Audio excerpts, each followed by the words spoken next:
কাছে আসবি না আমার। কিন্তু আমি তো তোর বর। আমি তোকে বর হিসেবে মানি না। যদি তুই আমার কাছে আসিস তাহলে তোকে মেরে আমি নিজেও মরে যাব।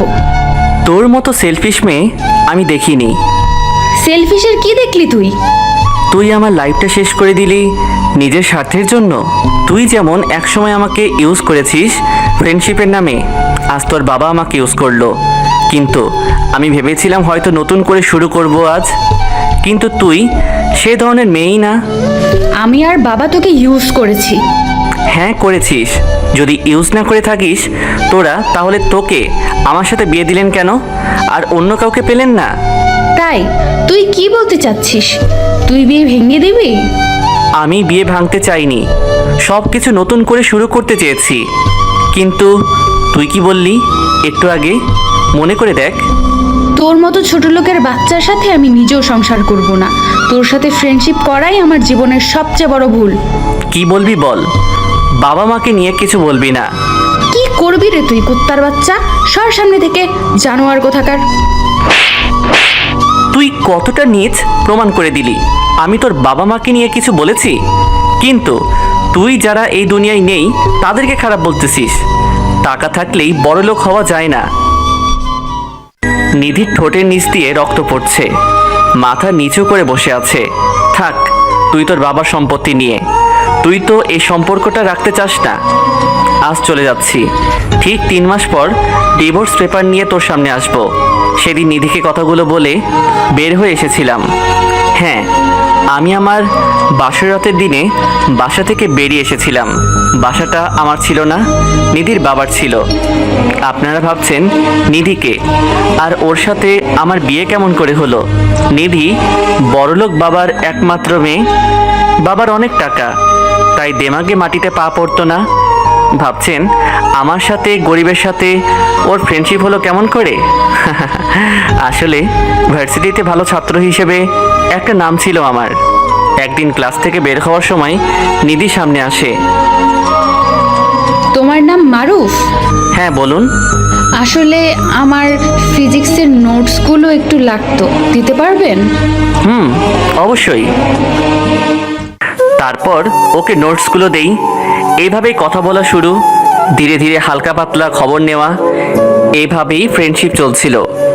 ওর ফ্রেন্ডশিপটা অবশ্য করুণা ছিল, কারণ আমি অনাথ, দুনিয়াতে কেউ নেই। তাই করুণা দেখিয়ে মহৎ হতে চেয়েছিল। সেটা ওর ব্যবহারের মাধ্যমেই ও বুঝিয়ে দিত আমাকে। আমি সব বোঝার মধ্য দিয়ে না বোঝার ভান করে চলতাম। কি করব, আমি তো অনাথ, আমি তো করুণার পাত্র হবার যোগ্যই।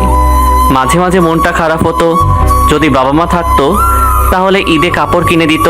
ভার্সিটিতে আসার সময় পকেটে টাকা আছে কিনা বলতো, আছে বললেও টাকা বের করে দিত। রাতে দেরি করে বাসায় ফিরলে বকাঝকা করতো।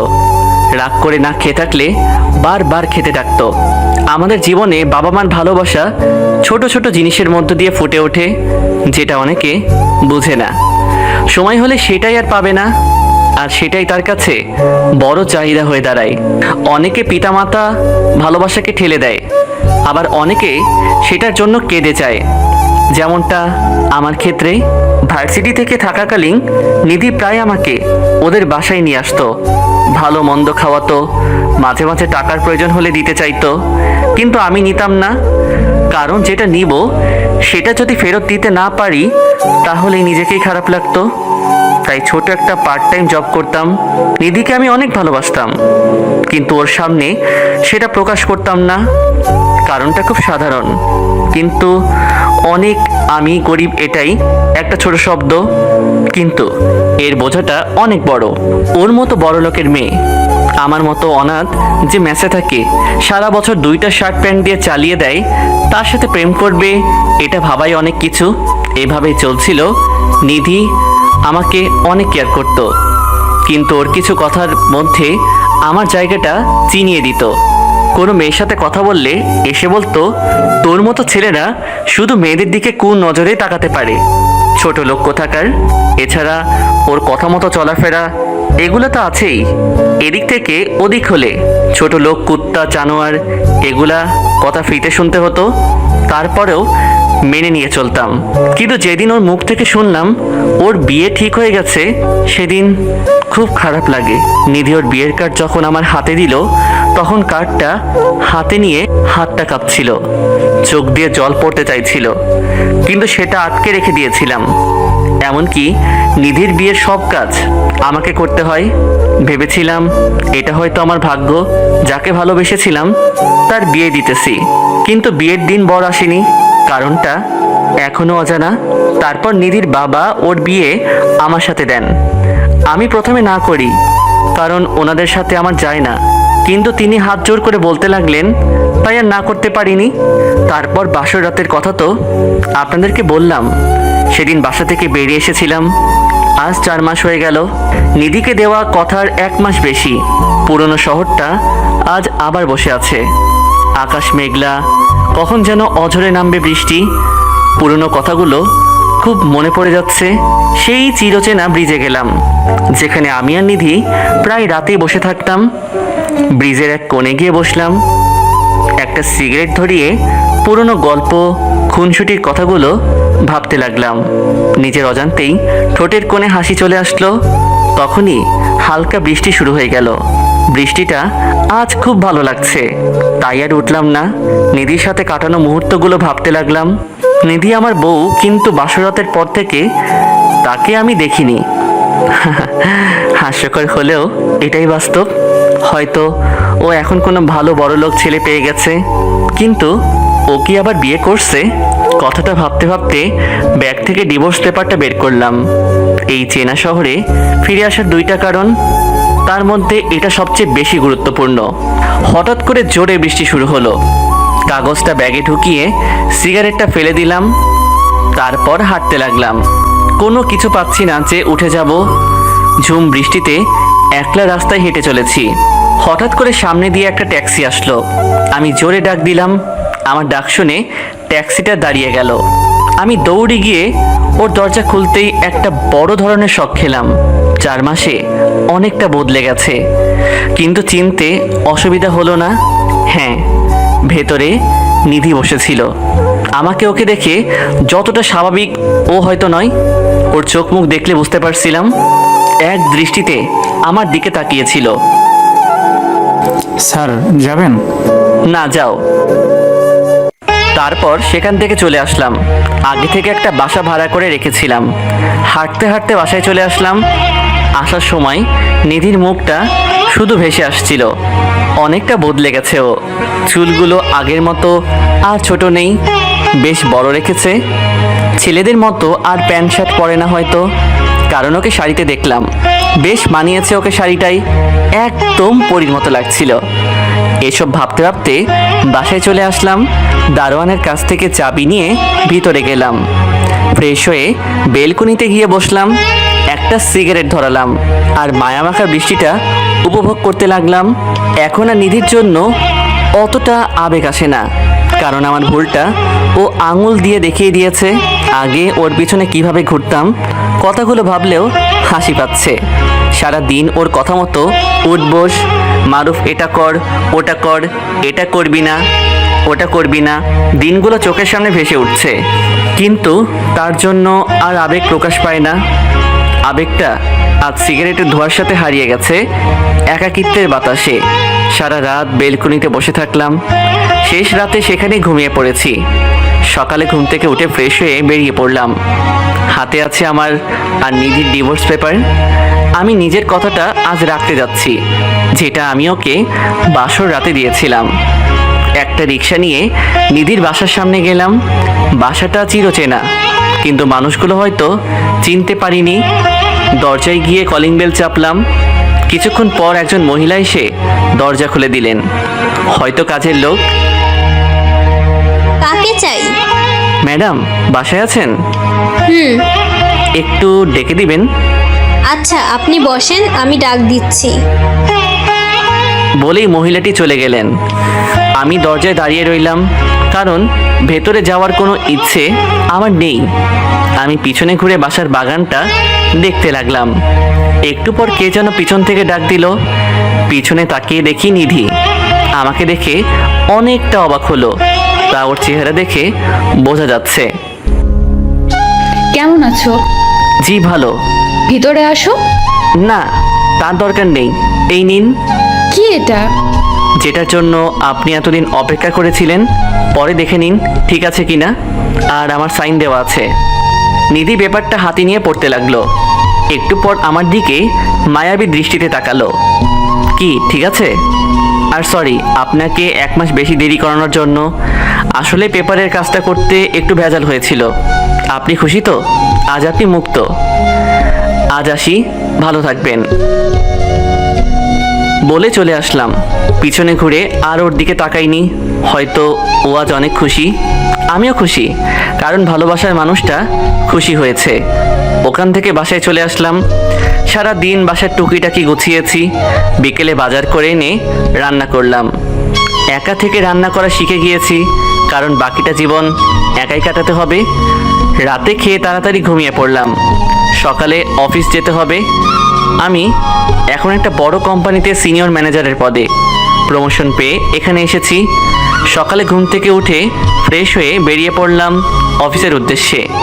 অফিসে গিয়ে সবার সাথে কুশল বিনিময় করে নিজের ক্যাবিনে গিয়ে কাজ করতে লাগলাম। একটু পর একজন কর্মকর্তা এসে বলল, বস এসেছে, আপনার সাথে দেখা করতে চায়। আমি বসের রুমে গিয়ে দরজা নক করলাম। May I come in sir? Yes, come in. ভিতরে ঢুকতেই মাথায় আকাশ ভেঙে পড়ল। দরজা ঠেলে ভিতরে ঢুকতেই সব কিছু অন্ধকার হয়ে গেল, কারণ ভিতরে নিধি বসেছিল। আমি ওকে দেখে অনেক অবাক হলাম, কিন্তু ও আমাকে দেখে একটুও অবাক হলো না। হয়তো ও আমাকে আর চিনতেও পারছে না। আমি ওর দিকে তাকিয়েই রইলাম। হ্যালো মিস্টার মারুফ, এই যে আপনাকে বলছি। ওর কথায় বাস্তবে ফিরলাম। Hello ma'am. বসুন। আমি একটা চেয়ার টেনে নিয়ে বসলাম। কি খাবেন? না ম্যাডাম, আমি কিছু খাবো না, ধন্যবাদ। নিধি আর কিছু বলল না, শুধু আমার দিকে তাকিয়ে থাকলো। আমি ওর তাকিয়ে থাকা দেখে বেশ অস্বস্তি বোধ করলাম। ম্যাডাম, আমি তাহলে যাই। আসুন। আমি সেখান থেকে বেরিয়ে নিজের কেবিনে চলে আসলাম। কি যে হচ্ছে আমি কিছুই বুঝতে পারতেছি না। সব মাথার উপর দিয়ে যাচ্ছে। ওসব চিন্তা বাদ দিয়ে কাজে মন দিলাম। কাজ শেষ করে বাসায় চলে আসলাম। বাসায় এসে ফ্রেশ হয়ে রান্না করে খেয়ে নিলাম। রাতে ঘুম আসছিল না, কারণ নিধির সেই মায়াবী তাকিয়ে থাকা চেহারাটা চোখ বন্ধ করলেই ভেসে উঠছিল। আমি কি নিধিকে এখনো ভালোবাসি? নিজের মনকে প্রশ্ন করলাম। না, সেটা কিভাবে হয়? আমাদের তো ডিভোর্স হয়ে গেছে, আর ওর হয়তো বয়ফ্রেন্ড আছে। মাথায় অনেক কিছু ঘুরপাক খাচ্ছিল। তাই ছাদে গিয়ে সিগারেট ধরলাম। পুরো রাত ঘুমাইনি। প্রায় রাত আমার নির্ঘুম যায়। এখানে এসেও সেই অভ্যাসটা পাল্টানো গেল না। সকালে ফ্রেশ হয়ে অফিসে গেলাম। তাড়াহুড়োয় নাস্তা করা হয়নি। অফিসে গিয়ে নিজের কাজে মন দিলাম। একটু পর একজন একটা ফাইল নিয়ে আসলো। May I come in sir? Yes, coming. Sir, এই ফাইলটাতে একটু সাইন লাগতো। আমি ফাইলটা চেক করে সাইন করে দিলাম। আমি সিমি। আমি মারুফ। তুই আমার বয়সের, তাই তোমাকে স্যার বলতে পারবো না। ঠিক আছে, তুমি করে বলিও। ওকে, আসি তাহলে। সিমি চলে গেল। আমি নিজের কাজে মন দিলাম। একটু পর একটা ফোন আসলো। হ্যালো। তাড়াতাড়ি আমার রুমে আসো। নিধি রুমে গেলাম। গিয়ে দেখি ও মাথায় হাত দিয়ে বসে আছে। ম্যাম, কিছু বলবেন? মারুফ, আমি তোমাকে ভার্সিটি লাইফ থেকেই ভালোবাসি, কিন্তু বলতে পারিনি। তোর উপর জোর খাটাতাম, কারণ আমি চাইতাম না যে তুই অন্য কোনো মেয়ের সাথে কথা বলিস। অন্য কারোর সাথে তোকে কথা বলতে দেখলে আমার খুব রাগ হতো। আমি জানি আমি তোর সাথে অনেক খারাপ ব্যবহার করেছি, আর বাসর রাতের দিন আমি তোকে ওভাবে বলতে চাইনি। আমার তোর উপর অভিমান হয়েছিল, কারণ বাবা তোকে বিয়ের কথা বলার পরেও তুই না বলে দিলি। সেই কারণে আমি তো তোকে ভালোবাসি, তাই তো প্ল্যান করে আমার বিয়েটা ভাঙলাম, যাতে বাবা কোনো উপায় না পেয়ে তোর সাথে বিয়ে দেয়। কিন্তু পরে যখন তুই চলে গেলি, আমি সারা রাত কেঁদেছি। তুই যদি একবার পেছনে ফিরে তাকাতি দেখতি তাহলে বুঝতে পারতি আমি তোকে এই 4 মাস ধরে অনেক খুঁজেছি, প্রতি রাতে তোর জন্য কেঁদেছি, উপরওয়ালার কাছে প্রার্থনা করেছি যাতে তোকে আমার কাছে ফিরিয়ে দেন। আমি তোকে অনেক ভালোবাসি, তোকে ছাড়া বেঁচে থাকা আমার পক্ষে সম্ভব না। প্লিজ আমাকে মাফ করে দে। নিধি এসে আমাকে জড়িয়ে ধরলো আর কান্না করতে লাগলো। আমি ওকে নিজের থেকে ছাড়িয়ে নিলাম। এসব কথা বলার সময় অনেক আগেই চলে গিয়েছে। আপনার আর আমার মধ্যে কিছু নেই। আপনার আর আমার একটাই সম্পর্ক, বস আর কর্মচারীর, এর থেকে বেশি কিছু নয়। কিছু কাজ থাকলে বলেন, না হলে আমি আসতেছি। নিধি মাথা নিচু করে কেঁদেই যাচ্ছে, চুলগুলো ওর মুখের সামনে চলে এসেছে। বেশ মায়াবী লাগছে, ইচ্ছে করছে ওর চুলগুলো নিজের হাতে সরিয়ে দেই, কিন্তু ওর মায়ায় পড়লে হবে না। আমি আসি তাহলে, কথাটা বলে বেরিয়ে আসতে লাগলাম। আমি নিজের ভালোবাসাটা আদায় করে নিব। তুই ভালো করেই জানিস আমি কতটা জেদি। আমি তোর অভিমানটাকে সরিয়ে ভালোবাসাকে বের করেই আনবো। আমি তোকে কথা দিচ্ছি। দেখা যাবে। তারপর নিজের কেবিনে এসে কাজ করতে লাগলাম। অফিস শেষে বাসায় আসলাম, রাতে খেয়ে ঘুমিয়ে পড়লাম। সকালে ঘুম থেকে উঠে অফিসে গেলাম। একটু পর সিমি আসলো। কেমন আছো? ভালো, তুমি? ভালো। সিমির সাথে কথা বলতে লাগলাম। মেয়েটা কথা বলতেও পারে, শুরু করলে শেষ করতেই চায় না। এরই মধ্যে নিধি এসে আমাদের দেখে রাগে লাল হয়ে গেল, কিচ্ছু বলল না, নিজের ক্যাবিনে চলে গেল। একটু পর পিয়নকে দিয়ে আমাকে ডাক দিল। নিধির রুমে গিয়ে নক দিলাম। আসবো ম্যাম? আসুন। আমি ভিতরে গেলাম। কি কাজ আছে দিন? বসতে বলছি না? আমি কোনো কথা না বলে বসে পড়লাম। আমি বসতেই নিধি উঠে দাঁড়ালো, উঠে গিয়ে দরজা লাগিয়ে দিল। কি ব্যাপার, দরজা লাগিয়ে দিলেন কেন? আমার অফিস, আমি যা ইচ্ছে তাই করব। আমি সিটে বসে আছি, নিধি এসে আমার সামনের ডেস্কটায় উঠে বসলো। আপনি এভাবে বসলেন কেন? নিজের চেয়ারে গিয়ে বসুন। সেটা পরে দেখা যাবে, আগে বল তুই ওই সিমির সাথে এত হেসে কথা বলছিস কেন? সেটা আমার ব্যক্তিগত ব্যাপার, আপনি কে বলার? তোর ব্যাপার মানে? আমি তোর বউ। ছিলেন। নিধির মুখটা মলিন হয়ে গেল, কি যেন ভাবতে লাগলো। আমি তাহলে আসি ম্যাম, আমার কাজ আছে। আমার কথায় নিধির ধ্যান ভাঙলো। না, কোথাও যেতে হবে না, বসে থাকে এখানে। কিন্তু আজ তো মিটিং আছে। ও তাহলে যাও, বাকি ব্যবস্থা আমি পরে করছি। আমি উঠতে যাব, তখনই নিধি আবার ধাক্কা দিয়ে সিটে বসে দিল। কোথায় যাচ্ছ? আপনি তো যেতে বললেন। আগে একটা কিস দাও তারপরে যেও। কি? আগে কিস দাও তারপরে যেও। পারবো না, পাগল নাকি? আপনার বফের কাছে যান, একটা কেন 1000টা কিস দিবে। অত কথা শুনতে চাই না, দিবি কিনা বল। না, দিব না। তাহলে যা করার আমাকেই করতে হবে। যা ইচ্ছে করে নিন। তখন নিধি ওর মাথা আমার মাথার কাছে আনলো। ওর টেবিলের উপরে বসে থাকায় মাথা উঁচু করে ওর দিকে তাকাতে হচ্ছে। আমি ওর দিকে তাকাতে যাব, তখনই ও 2 হাত দিয়ে আমার গাল দুটি ধরলো আর কপালের সাথে কপাল ঘষতে লাগলো। কেমন যেন একটা ভালো লাগা নিজের ভেতর কাজ করতে লাগলো। ওর নিঃশ্বাস নেওয়ার শব্দ আমি স্পষ্ট শুনতে পাচ্ছিলাম। তারপরও ওর ঠোঁট দুটো আমার ঠোঁটের দিকে এগিয়ে আনতে লাগলো। আমি বাধা দিলাম। ম্যাম, কি করছেন? একজন বউ তার বরের সাথে যা করে। বলেই ও আমার হাতটা সরিয়ে দিয়ে ঠোঁটের সাথে ঠোঁট লাগিয়ে দিল। বেশ কিছুক্ষণ পর ছেড়ে দিল। আমরা দুজন হাঁপাতে লাগলাম, কিন্তু নিধি মুচকি মুচকি হাসতে লাগলো। আপনি কি করলেন এটা? তুমিই তো বললা যা করার করে নাও, তাই আমি যা করার করে নিলাম। আমি কিছু না বলে সেখান থেকে বেরিয়ে আসলাম। তারপর নিজের কেবিনে গিয়ে বসলাম। বসে শুধু নিধির কথা ভাবতেছি। ওর গোলাপি ঠোঁট দুটো যেন আমায় টানছে। বারবার সেই কিসের কথা মনে পড়ছে আর ঠোঁটের কোণে হাসি চলে আসছে। এত হাসি কিসের? কথাটা শুনে সামনে তাকিয়ে দেখি সিমি। একা একাই হাসছেন? পাগল হয়ে গেলেন নাকি? না, পাগল হতে যাব কেন? তাহলে একা একা হাসছেন যে? পুরনো একটা কথা মনে পড়ে গেল, তাই আমিও শুনি কি কথা। পরে একদিন শোনাবো। হঠাৎ এই সময় আসলেন যে, কোনো দরকার আছে কি? না, সেরকম কিছু না, লাঞ্চ টাইম হয়ে গেছে, তাই ভাবলাম আপনার সাথে একটু গল্প করি। ও আচ্ছা, বসুন, আমি খাবার অর্ডার করি। আমি ফোনটা নিয়ে পিয়নকে বললাম নিচের রেস্টুরেন্ট থেকে খাবার নিয়ে আসতে। তারপর দুজনে গল্প করতে লাগলাম, কিন্তু আমার গল্প করার কোনো মুড নেই, শুধু নিধির মায়াবী চেহারাটা ফুটে আসছে। আর এদিকে সিমি বকবক করেই যাচ্ছে। একটু পর পিয়ন খাবার নিয়ে আসলো, দুজনে হাত ধুয়ে খেতে লাগলাম আর হালকা পাতলা হাসি ঠাট্টা করছিলাম। তখনই দেখলাম নিধি গ্লাসের বাইরে থেকে তাকিয়ে আছে। কিছুক্ষণ তাকিয়ে থেকে চলে গেল। কিছু না বলে খাওয়া শেষ করে সিমিকে বিদায় দিলাম আর নিজের কাজগুলো করতে লাগলাম। অফিস শেষে আমি বাইরে দাঁড়িয়ে আছি, কোনো রিক্সা নেই, তাই হাঁটতে লাগলাম। হঠাৎ সামনে একটা গাড়ি এসে থামলো, গ্লাসটা নামালো। ভিতরে নিধি। গাড়িতে ওঠো। না ম্যাম, ঠিক আছে, আমি সামনে থেকে রিক্সা নিয়ে নিব, আপনি চলে যান। উঠতে বসি না? দেখুন ম্যাম, আপনি আমার বস অফিসে, তাই এখানে জোর খাটাতে আসবেন না। উঠবি না? গাড়ি থেকে নেমে ওইটা করব।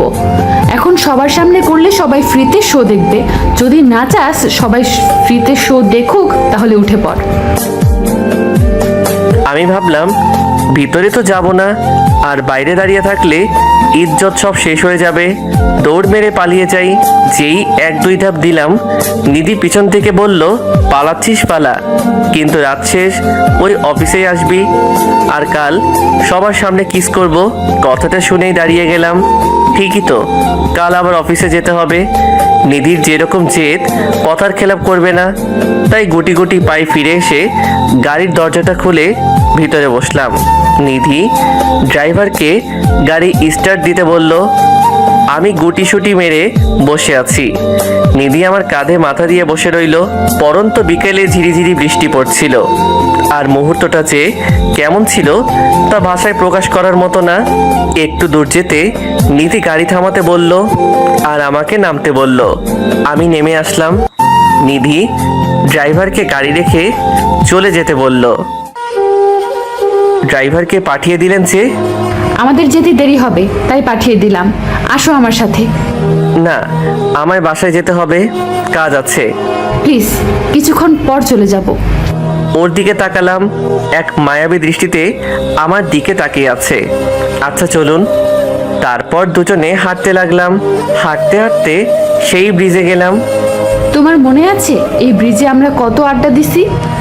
আমি শুধু মাথা নাড়িয়ে হ্যাঁ বললাম। দুজনে ব্রিজের রেলিং ধরে দাঁড়িয়ে আছি। নিচে নদীতে সূর্যের পরন্ত আলো যেন অন্য রকম একটা মুহূর্ত ফুটিয়ে তুলেছিল। পশ্চিম আকাশে উড়ে যাওয়া মেঘগুলো এক অপরূপ সৌন্দর্যের সৃষ্টি করছে। নিধি আমার হাত ধরে কাঁধে মাথা রেখে সামনের দিকে তাকিয়ে আছে। অনেকক্ষণ আমাদের মাঝে কোনো কথা হয়নি। তুমি কি আমায় সত্যি আর ভালোবাসো না? ওর কথাটা শুনে অবাক হলাম, কারণ কি বলবো আমার জানা নেই। কি হলো, চুপ করে আছো কেন?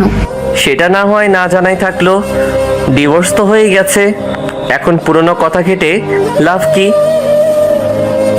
আমার কথাটা শুনে নিধির মনটা খারাপ হয়ে গেল। আর কিছুক্ষণ পর যাওয়ার পর আমরা দুজনে চলে আসলাম। আজ দিনটা খুব ভালোভাবে ঘুমাতে পেরেছি, কারণটা আমি নিজেও জানি না। সকালে ঘুম থেকে উঠে ফ্রেশ হয়ে অফিসে গেলাম।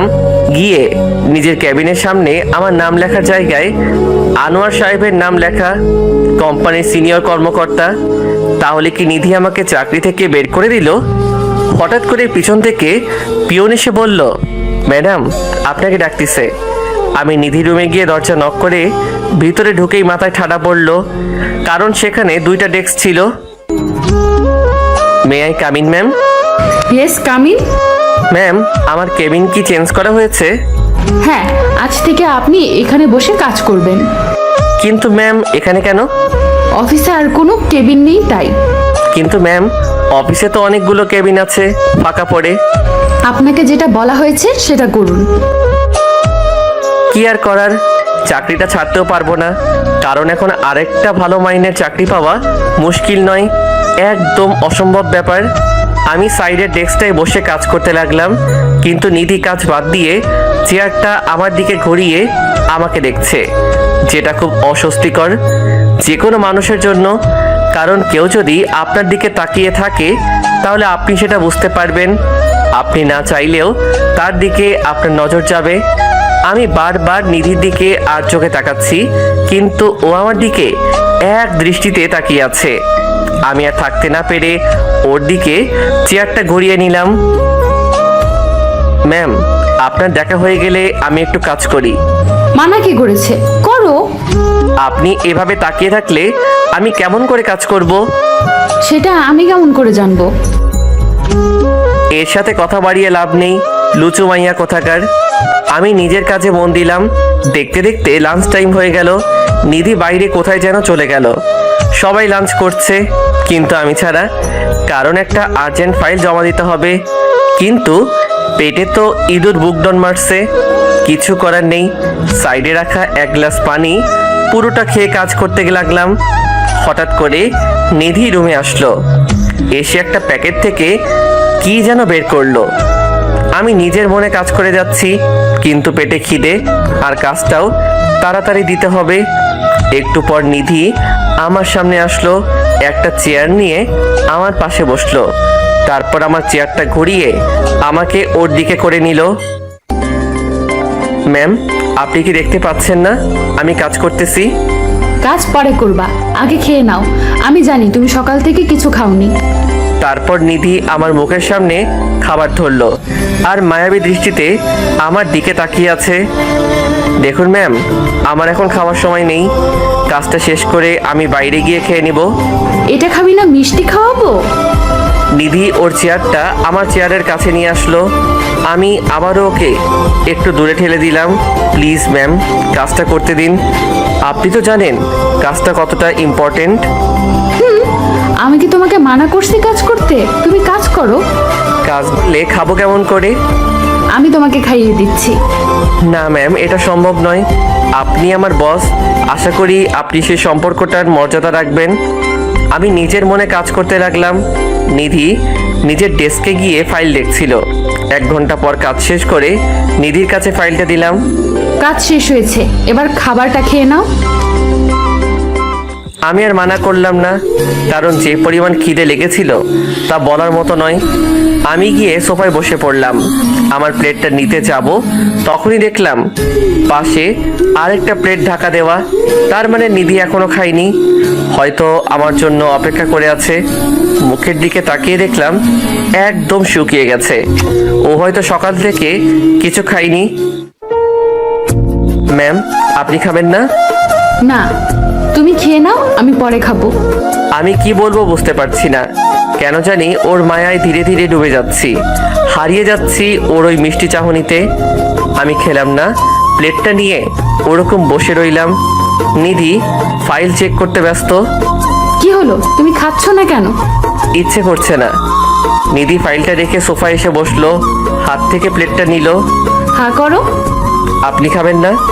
খাবো, আগে তুমি খাও। আপনি খান, আমি নিজে খেয়ে নিতে পারবো। হা করতে বলছি না? সিমির সাথে তো ভালো লাঞ্চ করতে পারো, আর আমি খাইয়ে দিলেই ভালো লাগে না। আমি আর কথা বাড়ালাম না। নিধি আমাকে খেয়ে দিতে লাগলো। খাওয়ানোর সময় ওর চুলগুলো মুখের সামনে চলে আসছিল।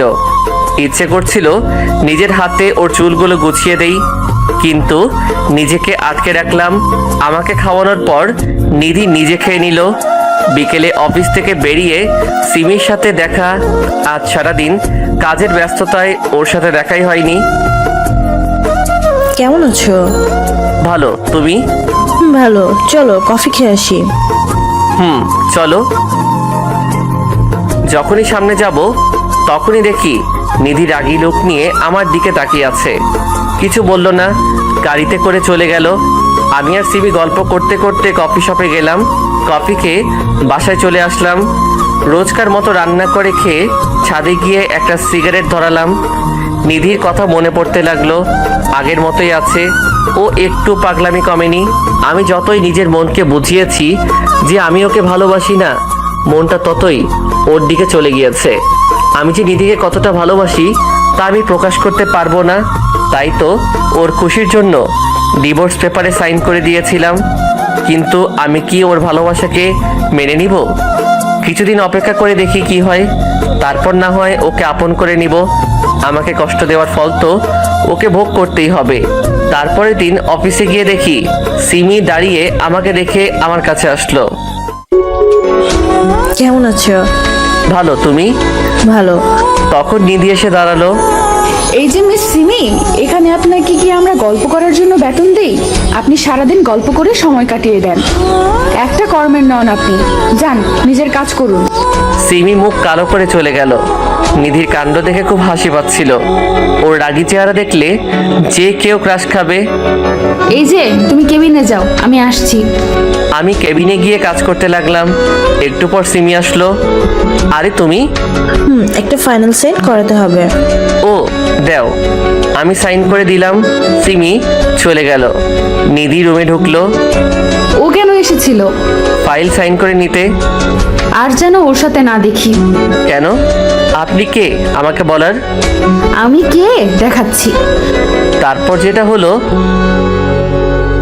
নিধি দরজাটা লক করে দিয়ে আসলো।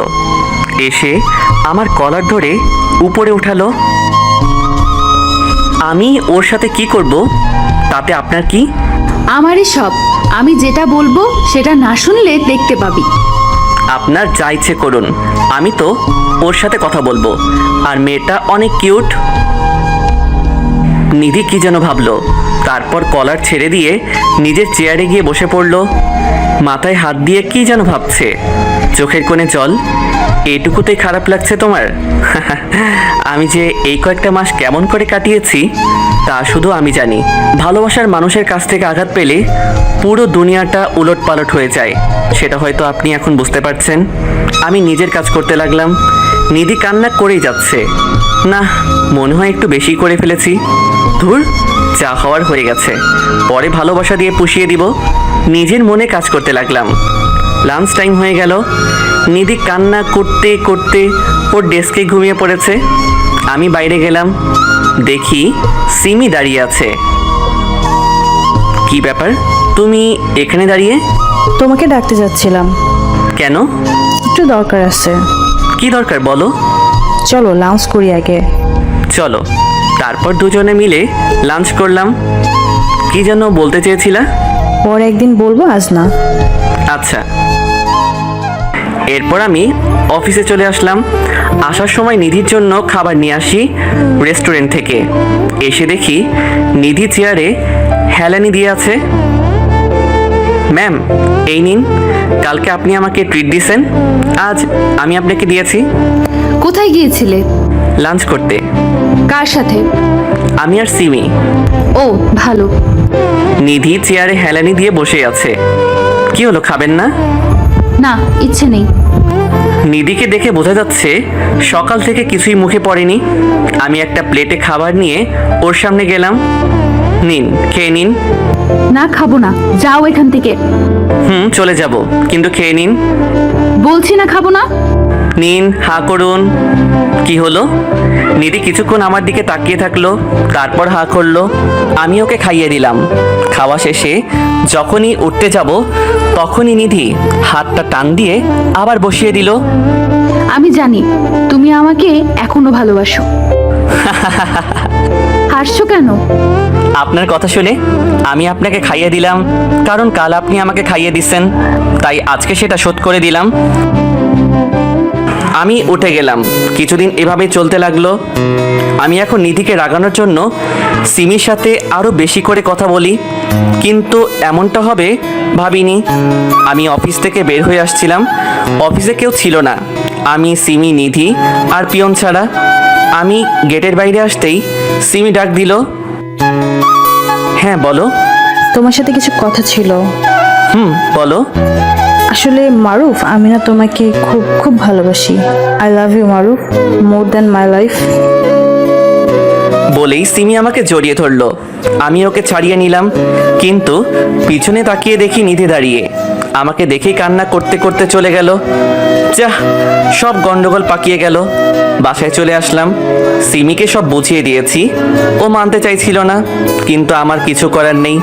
পরের দিন অফিসে গিয়ে দেখি আমার ডেস্ক আবার চেঞ্জ, এইবার আগের রুমটাই দেওয়া হয়েছে। আমি নিধির রুমে গেলাম, গিয়ে দরজা দিয়ে উকি মারতেই দেখি ও কান্না করছে। আসবো? কথাটা শুনে ও উপরের দিকে তাকালো, তারপর নিজের চোখ মুছে নিল। আসুন। আসলে কালকে যে ব্যাপারটা ঘটেছে আমাকে আর বলতে দিল না। থাক, আর বলতে হবে না। আমি বুঝে গেছি, আমারই ভুল ছিল। তোমাকে ফিরে পেতে চেয়েছিলাম, নিজের ভুলগুলোকে ভালোবাসা দিয়ে শোধ করে দিতে চেয়েছিলাম, কিন্তু সেটা হয়তো হলো না। তুমি সিমিকে ভালোবাসো, ওকে নিয়ে সুখী থেকো, এটাই আশা করি। আমার পুরো কথাটা শোনো আগে। আমাকে ভুল বুঝছো তুমি। এখানে আর বোঝার মতো কিছু নেই। কিন্তু আপনি এখন যেতে পারেন, আমার অনেক কাজ আছে। আগে আমার কথাটা তো শোনো। আমি আপনাকে যেতে বলেছি। আমি আর কিছু বললাম না, সেখান থেকে বেরিয়ে আসলাম। অফিস টাইম শেষে আমি নিধির জন্য বাইরে দাঁড়িয়ে আছি। একটু পর নিধি আসলো, আমি ওর সামনে গিয়ে দাঁড়ালাম। নিধি, আমার কথাটা তো শোনো। পথ ছাড়ুন আমার, আর আমি আপনার বস, কথাটা যেন মনে থাকে আপনার। নিধি যেতে লাগলো, তখন আমি ওর হাতটা টেনে ধরলাম। তখন ও আমাকে একটা থাপ্পড় মেরে দিল। আমি নিধির এমন ব্যবহার দেখে বেশ অবাক হলাম, কিন্তু ঠোঁটে একটা ছোট্ট হাসি ফুটে উঠল। ভালোবাসায় বিশ্বাসের প্রয়োজন হয়, যেটা তোমার মধ্যে নেই। তুমি আমাকে বিশ্বাসই করো না, তাহলে ভালোবাসবে কি করে? যদি ভালোবাসতে তাহলে বিশ্বাস করতে, আর তোমাকে ভালোবাসার কথা বলে লজ্জা দিব না। ধন্যবাদ তোমাকে এই ব্যবহারটা উপহার দেওয়ার জন্য। আর এই ভালোবাসার অভিনয়টা না করলেও পারতেন। কথাগুলো বলে সেখান থেকে চলে আসলাম। চলে যাব হয়তো এই চেনা শহর ছেড়ে। এই শহর শুধু আমাকে কষ্টই দিয়েছে, ভালোবাসা না। চলে যাব হয়তো এই শহর ছেড়ে, আর হয়তো আশা হবে না। নিধির কথা অনেক মনে পড়বে, কিন্তু কিছু করার নেই আমার। ভালোবাসার মর্যাদা সে দিতে পারে না, যার কারণে আজ আমাদের ভালোবাসার নৌকা আজ মাঝ নদীতে ডুবে যাচ্ছে। শুধু এটাই চাইবো, নিধি যেন ভালো থাকে। আমার থেকে হাজার গুণ ভালো ছেলে ও পাবে। কথাগুলো ভাবতে ভাবতে চোখ দিয়ে অঝরে বৃষ্টি পড়তে লাগলো। সারাটা রাত না ঘুমিয়ে নিধির সাথে কয়েকটা দিনের কথা ভাবছিলাম। ওর পাগলামো, নিজের হাতে খাইয়ে দেওয়া, ওর শাসনগুলো খুব মিস করব। ও হয়তো এগুলো ভুলে যাবে, কিন্তু আমি ভুলতে পারবো না। মরার আগের মুহূর্ত পর্যন্ত আমি নিধিকে ভালোবেসে যাব, আর ওর কথাগুলো স্মরণ করে যাব। হাজারো কথা মনে বাসা বেঁধেছিল, কিন্তু সেগুলো যাকে বলতে চেয়েছিলাম আজ সেই দূরে। এইসব কথার আর কোনো মানে হয় না। আজ তার আর আমার পথ দুটো দুইটা বাঁকে এসে থেমেছে। আজ থেকে তার আর আমার পথ হয়তো আলাদা হয়ে যাবে চিরতরে। সারাটা রাত ছাদে কাটিয়ে দিলাম। পরের দিন শরীরে হালকা জ্বর আসলো, তাই আর অফিসে গেলাম না। 2 দিন পর অফিসে গেলাম। কেবিনে গিয়ে রেজিগনেশন লেটারটা টাইপ করলাম। টাইপ করে নিধির রুমের সামনে এসে দাঁড়ালাম। তারপর দরজায় নক করলাম। ভিতর থেকে কোনো শব্দ আসছিল না, তাই দরজাটা খুলে ভিতরে গেলাম। নিধি আনমনা হয়ে কি যেন ভাবছে। চোখের নিচে কালো দাগ পড়ে গেছে, চেহারা একদম শুকিয়ে গেছে, চোখ দিয়ে পানি বেয়ে পড়ছে। আমি ওকে ডাক দিলাম, ম্যাম। আমার কথা শুনে ওর ধ্যান ভাঙলো, সাথে সাথে নিজের চোখটা মুছে নিল। কি ব্যাপার, আপনি এই সময়ে আর এতদিন পর অফিসে আসছেন? সমস্যাটা কি? আমি কিছু না বলে শুধু লেটারটা ওর হাতে দিলাম। কি এটা? আমার রেজিগনেশন লেটার। কথাটা বলার পর নিধি আমার দিকে কাঁদো কাঁদো চেহারায় তাকালো। ওর মায়াবী চোখ দুটো কিছু বলতে চাইছে, কিন্তু ও মুখ ফুটে তা বলছে না। ম্যাম, আমি কিছুদিন পর এই শহর ছেড়ে চলে যাব, আর ফিরে আসবো না হয়তো, তাই চাকরিটা করা সম্ভব হবে না। ভালো থাকবেন বলেই চলে আসলাম। আজ খুব কষ্ট হচ্ছে। এক সময় ওর কথায় ওর থেকে দূরে চলে গিয়েছিলাম, আজ হয়তো আমার ভালোর জন্য যাচ্ছি, আর ওর আমার ডিভোর্স হয়ে গেছে। তাহলে আমি এত ভাবছি কেন, এত কষ্ট পাচ্ছি কেন? সে তো আর আমার নয়। তাহলে এত কেন ভাবছি তাকে নিয়ে? আর ভাববো না। কিন্তু এই নিষ্ঠুর মনটা যে কোনো কথাই শোনে না, বারবার আমার সাথে বেইমানি করে। 5 দিন লাগলো সব কিছু গুছিয়ে নিতে। সব কাজ সেরে নিলাম, কারণ এই শহরে আর কোনো দিন হয়তো আসা হবে না। কিন্তু নিধিকে আমি দূর থেকে ভালোবেসে যাব। হয়তো এখানে সে আমার আর হলো না, কিন্তু পরপারে হয়তো তুমি আমার হবে। রাত 11টা বাজে, বাসা থেকে বের হতে যাব, তখন একটা ফোন আসলো। হ্যালো, কে বলছেন? আমি নিধির বাবা বলছি। হ্যাঁ আঙ্কেল, বলেন। আমি জানি তোমাদের মধ্যে কি হয়েছে, কিন্তু মেয়েটা তোমাকে অনেক ভালোবাসে। আজ 7 দিন ধরে কিছু খায়নি। 5 দিন আগে দরজা বন্ধ করে দিয়েছে। 1000 টাকার পরেও দরজা খুলে না। জানো, যখন তুমি ফিরে আসো সেদিন রাতে ও আমাকে জড়িয়ে ধরে অনেক কেঁদেছিল, কারণ ও তোমাকে ফিরে পেয়েছিল। প্লিজ মারুফ, আমার মেয়েটাকে দূরে ঠেলে দিও না। ওর থেকে দূরে চলে গেলে ও হয়তো আর বাঁচবেই না। আমার উপর দয়া করো প্লিজ, আমার মেয়েটাকে আপন করে নাও। কথাগুলো বলেই আঙ্কেল কেঁদে দিলেন। আমি এক্ষুনি আসছি, আপনি টেনশন নেবেন না। তাড়াতাড়ি করে নিধিদের বাসায় গেলাম। আঙ্কেল বসে কাঁদছেন, আমাকে দেখে উঠে আসলেন। আপনি টেনশন নিয়েন না, আমি দেখছি। নিধি রুমের কাছে গিয়ে ডাক দিলাম, কিন্তু কোনো সারা শব্দ নেই। তাই দরজাটা ভেঙে ফেললাম। ভিতরে ঢুকে দেখি নিধি ঘরের এক কোণে বসে কাঁদছে। আমি গিয়ে ওর পাশে বসলাম। ওর মুখে কোনো কথা নেই, শুধু চুপচাপ কেঁদে যাচ্ছে। আমি একটা কাশি দিলাম। কি হলো, কথা বলবে না? তাহলে আমি চলে যাই। বলেই যখন উঠতে যাব, তখনই হাতটা ধরে টান দিল। 2টা থাপ্পড় মেরে দিল। ভাবলাম একটা কিস পাবো, কিন্তু শেষ পর্যন্ত থাপ্পড় পেলাম। কপাল আমার। আর কোনোদিন যদি ছেড়ে যাওয়ার কথা বলেছিস, তাহলে মেরে ফেলবো। বলেই জড়িয়ে ধরে কাঁদতে লাগলো। কিছুক্ষণ পর, এতদিন ধরে খাওয়া করনি কেন? চলো খাবে। না, পরে খাবো, এখন এইভাবেই থাকবো। না খেলে তো শরীর আরো খারাপ করবে, আর আমি চাই না আমার বউকে খারাপ দেখাক। তখনই ওর ঠোঁট দুটো আমার ঠোঁটের সাথে লাগিয়ে দিল। কিছুক্ষণ পর ছেড়ে দিল। দুজনে হাঁপাতে লাগলাম। এখন চলো, খাওয়া করবা। কোলে করে নিয়ে চলো। এই আটার বস্তা কোলে নিলে তো মরেই যাব। কি বললি? সরি। আমি ওকে কোলে তুলে নিয়ে নামতে লাগলাম। নামতে নামতে ও তাকিয়ে আছে আর বারবার একটা করে গালে কিস দিচ্ছে। আমি ওর কাণ্ড দেখে মুচকি মুচকি হাসতে লাগলাম। ওকে খাইয়ে দিলাম। তারপর ওকে কোলে করে ছাদে নিয়ে আসলাম। দুজনে দোলনায় বসে আছি। আমি নিধির কোলে শুয়ে আছি। মাথায় হাত বুলিয়ে দিচ্ছে আর মাঝে মাঝে একটা করে পাপ্পি দিচ্ছে। হঠাৎ করে ডিভোর্স পেপারটার কথা মনে পড়ল। আমি উঠে বসলাম। নিধি আমার কাঁধে মাথা রাখলো। ডিভোর্স পেপারটা পুড়িয়ে ফেলেছি। এরপর দুজনে কিছুক্ষণ চুপ করে থাকলাম। হঠাৎ করেই নিধি বলল, আমাকে আর ছেড়ে যাবে না তো? জীবনের শেষ মুহূর্ত পর্যন্ত তোমার হাত ধরে পাশে থাকবো। আমাকে মাফ করে দাও। কেন? তোমাকে এত কষ্ট দেওয়ার জন্য। মাপ চাইতে হবে না, ভালোবাসা দিয়ে পুষিয়ে নিব আমি।